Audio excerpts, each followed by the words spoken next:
Depuis le lundi 16 mai 2022, Elisabeth Borne a pris ses quartiers au 57 rue de Varennes.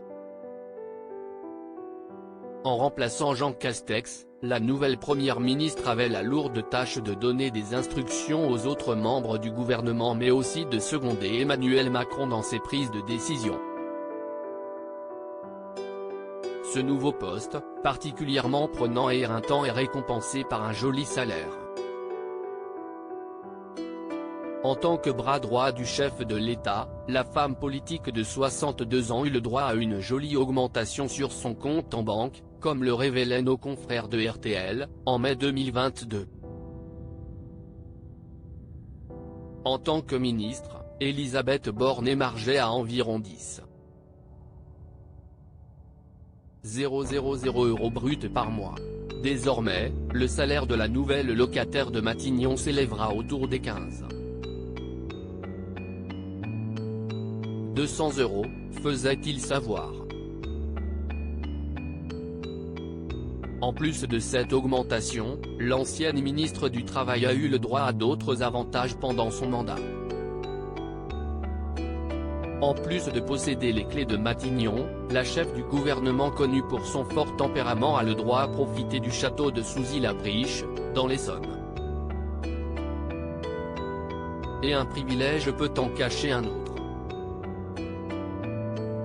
L'ancienne ministre chargée des Transports dispose aussi d'une voiture de fonction blindée avec chauffeur, d'un accès gratuit au train de la SNCF en première classe, de plusieurs avions, etc. Des déplacements professionnels payés aux frais de l'État. Emmanuel Macron, ses plus fidèles alliés au premier rang de son meeting. Elisabeth Borne et Emmanuel Macron, le désamour ?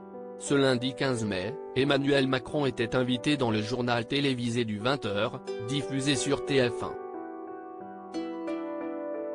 Auprès de Gilles Boulot, le président de la République s'est confié au sujet de sa première ministre, démentant les rumeurs selon lesquelles il y aurait des tensions, en coulisses du gouvernement.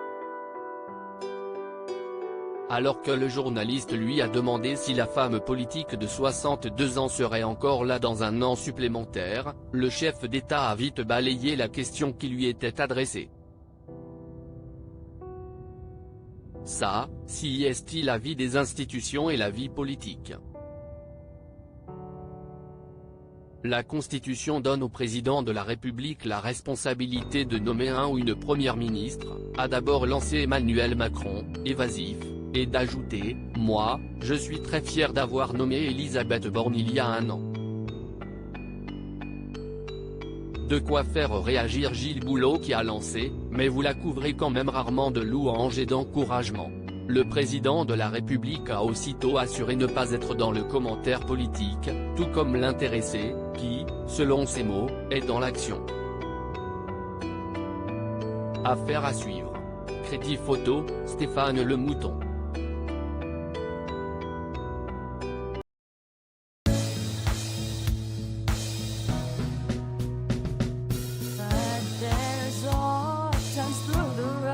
I think you can let me know. Sit down, sit back, let me help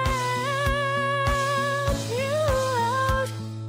The step I gotta seek, so I see you out there's on your own, but